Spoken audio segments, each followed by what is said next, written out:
आम इतलाउ करमपुर लॻो Karampur credit college वारे इलाइक़े इंडस हाईवे भरिसां सुभाणे बिरोज़ सूमर ॾींहुं सुबुह जो हफ़्तो रोज़ा करमपुर माल पीढ़ी लॻंदी।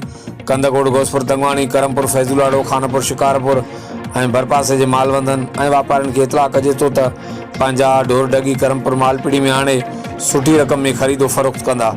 पतो करमपुर मालपीढ़ी लॻो Karampur credit college main road Shikarpur Karampur.